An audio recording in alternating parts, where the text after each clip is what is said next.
pembunuhan berencana ini motif jadi nggak penting, tapi harus ada motif. Bisa apa ada jadi bikin, cuman jangan sampai motifnya adalah Yosua melecehkan Putri. Nggak ada itu. Yang ada Kuat dan Putri ketahuan lagi making love, ya kan oleh Yosua. Jadi sudah resmi naik ke tingkat penyidikan menjadi kasus pembunuhan berencana. Masyarakat perlu tahu, korban juga perlu tahu, kami kuasa hukum perlu tahu bagaimana laporan itu benar atau tidak. Apakah benar CCTV-nya rusak? Itu harus dijawab.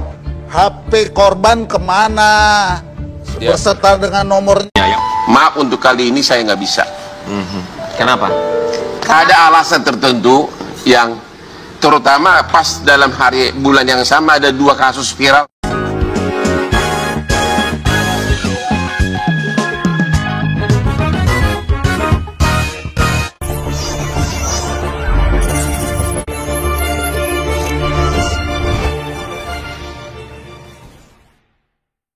Hotman Paris tolak tawaran jadi pengacara Ferdy Sambo. Ini alasannya dikutip dari Pikiran Rakyat. Pengacara Hotman Paris mengaku pernah mendapatkan tawaran untuk menjadi kuasa hukum kasus Ferdy Sambo. Sayangnya, tawaran tersebut ditolak oleh Hotman Paris karena sibuk menangani kasus lain. Hotman Paris menjelaskan saat tawaran itu datang, ada 2 kasus penting lain yang harus ditolong olehnya. Di samping itu, Hotman Paris mengungkapkan alasan tertentu di balik ia menolak tawaran jadi kuasa hukum kasus Ferdy Sambo. Maaf, untuk kali ini saya gak bisa diminta jadi kuasa hukum. Ada alasan tertentu, terutama di bulan yang sama ada 2 kasus viral rakyat kecil yang berhasil saya tolong, kata Hotman Paris. Hotman Paris menyebut bahwa ia pernah menangani kasus serupa pembunuhan Brigadir J, yakni peristiwa pembunuhan terhadap Angelin di Bali. Aku memenangkan kasus itu, ucap Hotman Paris saat hadir di acara Pagi-Pagi Ambiar Trans TV Official. Cuma pembunuhan berencana atau pembunuhan spontan, hanya itu doang. Jadi hanya mencari hukuman apa yang setimpal, itu aja. Karena kalau pembunuhan yang direncanakan, itu sudah pasti hukumannya mati ya Bang? Mati atau seumur hidup. Ya. Oh, tapi kalau misalkan tidak direncanakan? Kalau spontan maksimum 20 tahun, mungkin ya kalau 15 tahun dengan remisi-remisi lebaran, hari libur nasional ya bisa sampai cuma 10 tahun kayak ya. Kasus-kasus yang lain. Bang, ketika tadi Abang bilang bahwa Abang diminta untuk menjadi kuasa hukumnya, ya. Maaf, untuk kali ini saya nggak bisa. Kenapa? Ada alasan tertentu yang terutama pas dalam bulan yang sama ada 2 kasus viral rakyat kecil yang berhasil saya tolong. Selain itu, Hotman Paris juga sempat memberikan bantuan hukum pada pegawai Alfamart. Iya, coba saya lihat dulu mana. Ada. Saya ambil. Iya, kenapa ibu nggak jujur? Ya udah, sini. Nggak mau lah, bayar dulu lah. Sini. Bayar. Yuk. Gimana sih ngambil coklat? Saya lihat, Bu. Ngambil coklat sudah. Kalau itu, kalau kita ketahuan, makanya kita kan sama-sama begitu. Ya udah. Ya. Hingga membantu perempuan yang dipukul anggota DPRD di SPBU.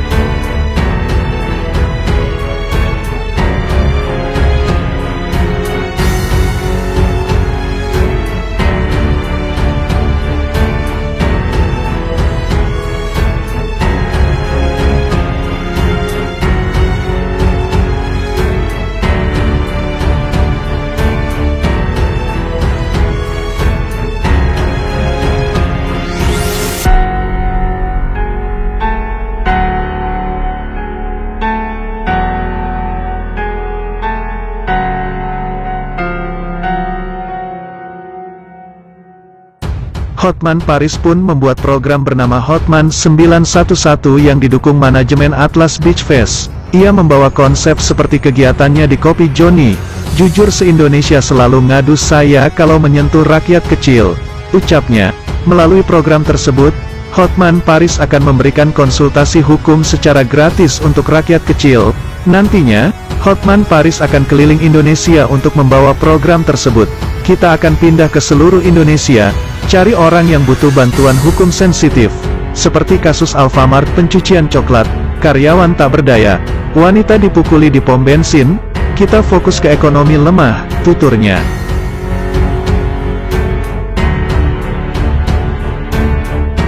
Mantan Kadif Propam Irjen Pol Verdi Sambo, siap-siap dijatuhi hukuman mati.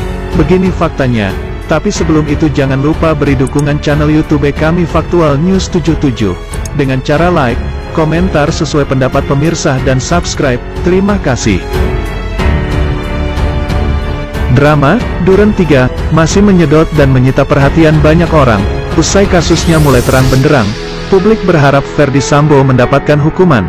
Mayoritas responden dalam survei yang digelar Indikator Politik Indonesia sepakat, Irjen Verdi Sambo dihukum mati dalam kasus pembunuhan berencana terhadap Brigadir Nofriansyah Yosua Huta Barat atau Brigadir J. Sebanyak 76% responden setuju, Sambo harus dijatuhi hukuman mati. Merujuk survei, responden percaya bahwa Sambo adalah dalang di balik tewasnya Brigadir J. Selain itu mereka percaya Sambo merekayasa peristiwa tewasnya Brigadir J. Survei yang dilakukan terhadap 1.229 responden ini dilakukan pada medio 11 sampai 17 Agustus tahun 2022, atau sebulan setelah kasus yang menyeret nama Jenderal Bintang 2 ini mencuat ke publik. Pembunuhan berencana kasus pembunuhan Brigadir J sudah berjalan hampir 2 bulan. Makin hari kasus ini makin terang benderang.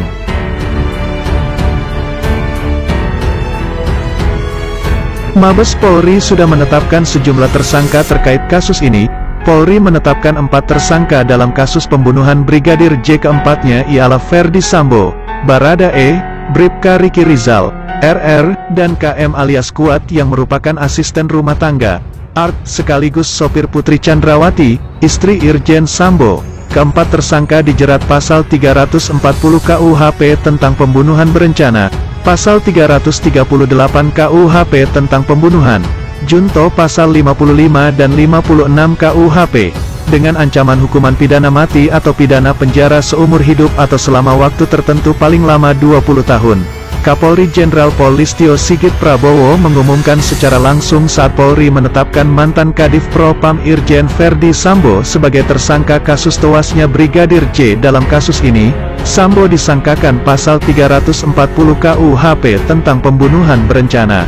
Verdi Sambo merupakan dalang yang menyuruh melakukan dan membuat skenario seolah-olah terjadi tembak-menembak di rumah dinasnya.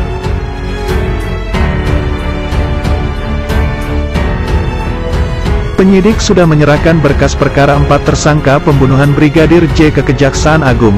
Bareskrim Polri juga sudah melakukan reka ulang atau rekonstruksi kasus pembunuhan Brigadir J. Semua tersangka termasuk Putri Chandrawati dihadirkan dalam rekonstruksi ini.